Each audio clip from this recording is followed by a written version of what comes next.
लंबे समय बाद अमेरिका और रूस के शीर्ष नेताओं की मुलाकात होने वाली है। जो बाइडेन अमेरिका के राष्ट्रपति बनने के बाद अपनी पहली विदेश यात्रा पर अमेरिका से निकल चुके हैं। डोनेट कार्ड और वॉइस ऑफ स्लम जुड़कर दिल्ली और नोएडा के स्लम्स में गरीबों को फ्री ऑक्सीजन सप्लाईज प्रोवाइड करने का प्रयास कर रहे हैं। डिस्क्रिप्शन में दिए हुए लिंक पर जाकर डोनेट कार्ड पे अभी डोनेट करें। इन गरीब परिवारों का सहारा बने।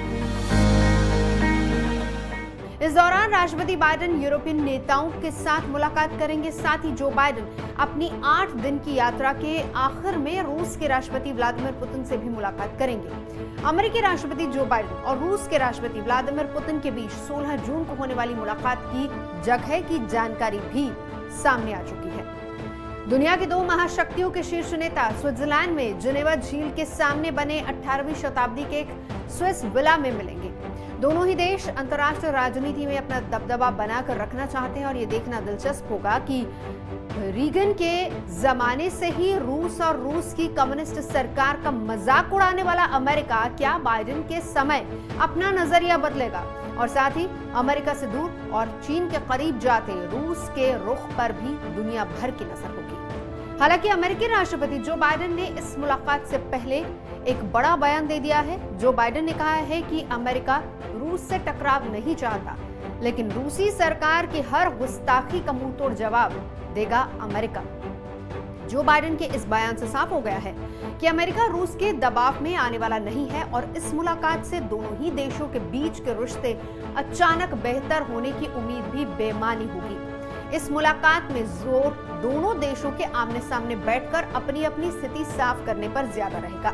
जो बाइडेन और पुतिन की मुलाकात आपसी समझौतों पर बात आगे बढ़ाने से ज्यादा अहम इस मामले में होगी कि इनकी मुलाकात से क्या संदेश निकलकर दुनिया के सामने आता है। अमेरिका और रूस की मुलाकात ऐसे समय में हो रही है जब एक तरफ यूरोप ये देखेगा कि क्या ट्रंप प्रशासन में हुई घटनाओं के बाद दोबारा अमेरिका को एक भरोसेमंद साथी के तौर पर देखा जा सकता है, तो वहीं दूसरी तरफ अमेरिका चाहेगा कि रूस अपनी सीमाओं पर और दोनों देशों के द्विपक्षीय रिश्तों में आक्रामकता कम करे। रूस को अब भी बेलारूस, तुर्कमेनिस्तान, उज्बेकिस्तान जैसे प्री सोवियत साथियों का समर्थन हासिल है, तो वहीं बाइडेन के लिए पुराने साथी यूरोप का विश्वास जीतना एक बड़ी चुनौती होगी। हम आपको बता दें कि अमेरिका चीन ट्रेड वॉर को भी यूरोप बड़े नजरिए से और बड़ी नजदीकी से देख रहा है।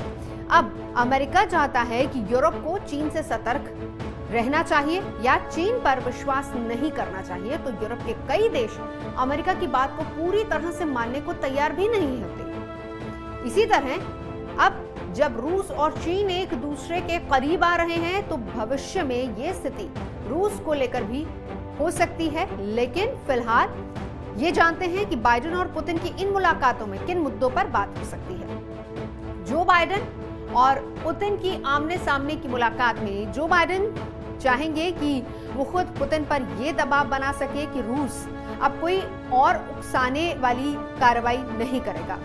अमेरिका के लिए इस मुलाकात में रूसी हैकर्स के अमेरिका पर साइबर हमले, अमेरिकी चुनावों में रूसी दखलंदाजी को लेकर रूस के साथ आमने सामने बात करना बहुत अहम रहेगा।